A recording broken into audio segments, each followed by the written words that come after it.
Bismillahirrahmanirrahim. Hai semua, hai Mam, Assalamualaikum. Selamat datang di channel Rumah Raisa. Apa kabarnya Mam? Semoga kita semua dalam keadaan sehat ya. Nama aku Rita, aku mamanya Raisa.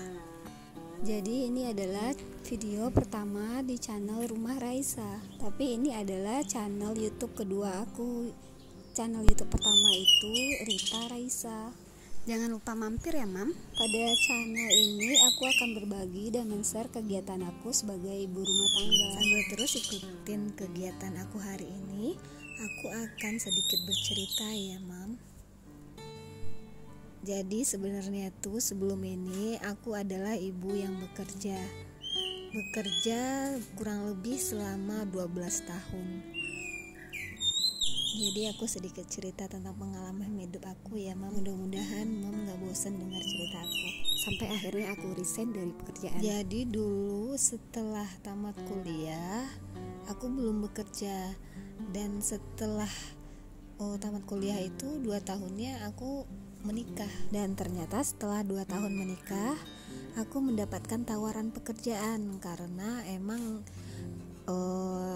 di rumah juga tidak ada yang dikerjakan, maksudnya itu suami sering keluar kota dan aku cuman berdua sama ibu aku. Jadi ya daripada di rumah aja aku terima tawaran pekerjaan tersebut, karena di zaman itu emang susah banget cari pekerjaan kan.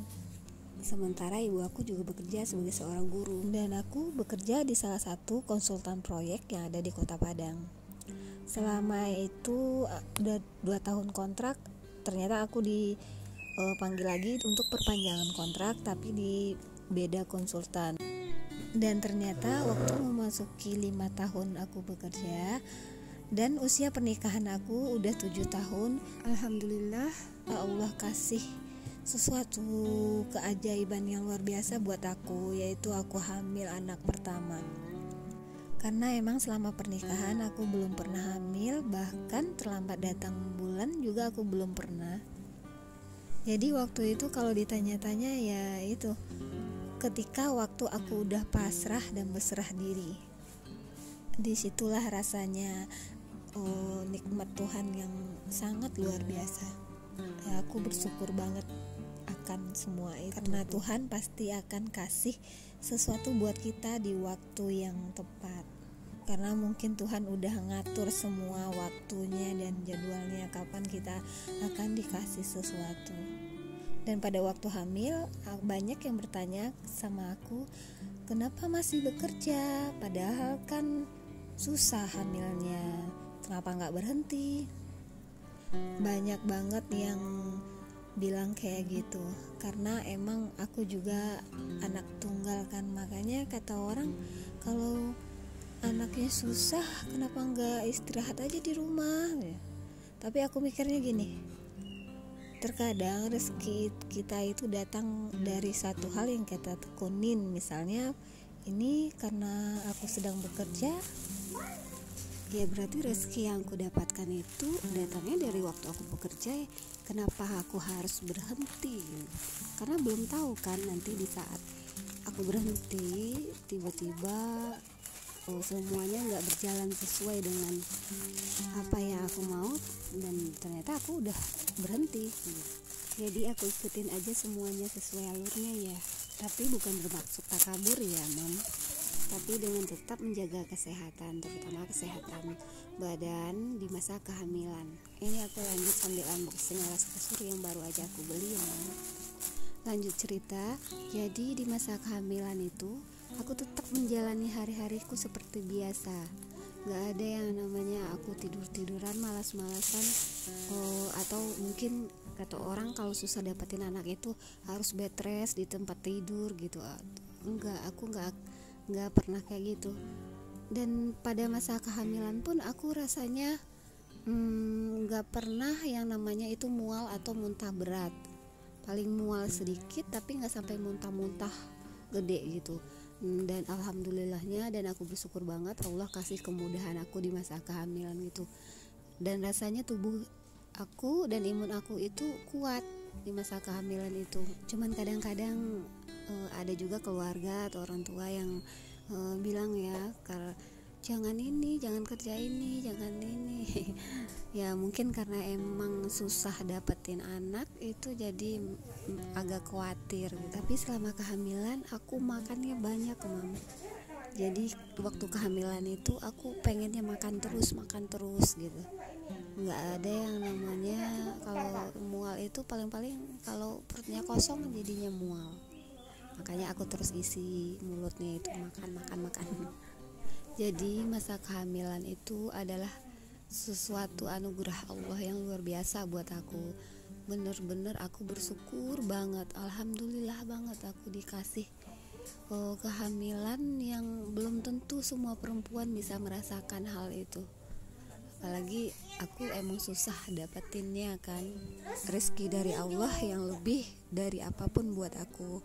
Karena emang aku juga nggak punya saudara kan, jadi anak itu adalah sesuatu yang rezeki yang luar biasa buat aku pribadi. Jadi sedih, Mam.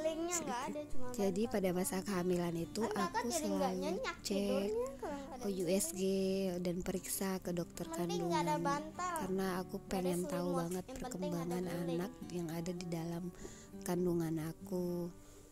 Karena emang itu susah dapetinnya dan ini hamil pertama yang makanya itu bikin aku bahagia meskipun aku harus rutin terus tiap bulannya. Meskipun itu akan menambah pengeluaran aku yang enggak seperti biasanya, tapi ya udah aku nikmatin, aku jalinin aja. Selagi rezeki aku ada ya aku ikutin aja. Karena rezeki uang bisa dicari, tapi rezeki anak itu kita nggak tahu kapan waktunya, itu cuman rahasia Allah ya, Mam. Lanjut cerita.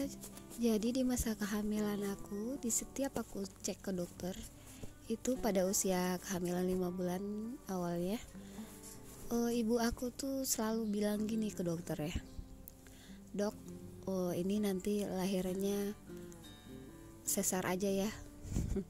Jadi gitu. Nah sampai itu juga baru kehamilan 5 bulan, sampai seterusnya tiap bulan ibu aku selalu bilang, ini nanti lahirnya operasi aja ya dok. Gitu. Karena ini permintaan orang tua, aku nggak terlalu ambil pusing, jadi aku ikutin aja asal aku bikin bahagia ibu aku seneng, ya udah nggak apa-apa. Meskipun dalam hati aku sebenarnya tuh pengen lahirannya itu ya ngikutin sesuai alurnya aja, Mam. Begini, kalau misalnya bisa lahiran normal ya normal, kalau enggak ya sesar. Dan mungkin ibu aku tuh pengen yang terbaik buat anaknya, apalagi anaknya satu-satunya ya. Jadi dia pengennya sesar gitu aja. Aku nggak tahu alasannya apa, katanya nanti sakit gini-gini katanya. Dan ternyata di waktu melahirkan di bulan November itu pas banget, di bulan Juni beberapa bulan sebelumnya ibu aku udah pensiun. Nah itulah kenapa aku bilang itu di waktu yang tepat, di saat aku udah melahirkan ibu aku udah pensiun. Kalau nggak pensiun mungkin aku bakalan berhenti dari kerja. Dan setelah melahirkan itu ibu aku juga bilang ya udah kerja aja, nggak usah nanti biar ibu yang jagain di rumah anak aku gitu. Ya udah, dengan seizin suami pun aku tetap bekerja. Nah, kenapa aku bisa resign dari pekerjaan? Tunggu di next video ya. Wassalamualaikum.